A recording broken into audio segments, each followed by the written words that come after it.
Finding peer-reviewed journal articles for your honors biology project may be easier than you think. If you're at school, log into a computer and just go to Student Shortcuts.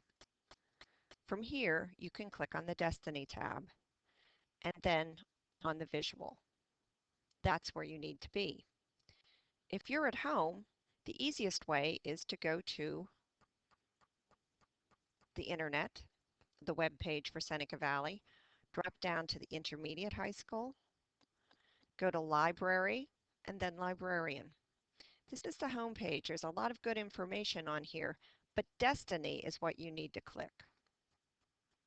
Then choose Intermediate High, and again, you're at the basic search screen, and you can flip to Visual. The only difference will be if you're at home and you click on EBSCOhost, you may be requested to enter a username and password. The username is Seneca Valley, all one word, and the password is Raiders. This information was given to you on the tip sheet that we passed out in class. A copy of this is also available under the tip sheet tab in your live binder. Okay, so once you get to Destiny, and once you get to the database that we're going to look at, EBSCOhost, you need to click on it and then choose your databases. For this project, I would advise you to choose the green file, just in case you're doing something environmental, the master file Premier database, which is the largest, and scroll down to one called Maz Ultra School Edition, just because a lot of it's related to school topics. After you've chosen those three, click Continue. Now this is important. This is the search screen, and you need to put a check mark in full text. And for this project, you need to check scholarly peer-reviewed journals. You won't need to do that for every project, but for this one, you're looking for peer-reviewed journals, so put a check mark there. Then you need to put some terms in the search box. Try to keep it simple. Long sentences only confuse things, so try to keep it to maybe a few words. For my example, I've always been interested in the connection between genetics, between humans and apes, so I'm going to type in genetics and apes, and then I'm going to search.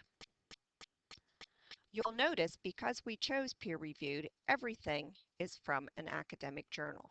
It also tells you that there are 56 results, so all I have to do is start reading down through the various articles. First one, independent evolution of bitter tasting sensitivity in humans. Nah, it doesn't sound good. Positive selection of the gene family, maybe. The bonobo genome compared with the chimpanzee and human genomes. That's the one I want to look at. So once I click, it'll open it to this screen. You'll notice the abstract is here. That's the summary. But the full text is not visible. You'll need to go right here to PDF full text. Now you have the entire article. And as I scroll through it, I see there's a lot of good graphics. That's something I like. The reading level seems doable, a little confusing, but not too bad. So I think this is the perfect one. Now you've got some options. You can print, you can email it home, or you can save it to a folder. I would advise that you hold off on printing just because it's expensive to print at home and you don't want to print a lot of things you're not going to use. You could email 6 or 7 home. Maybe you'll have time this weekend to go through them. But if I were you, I would add them to a folder. Now, I already have a folder. You would need to create one. So when I log into my folder,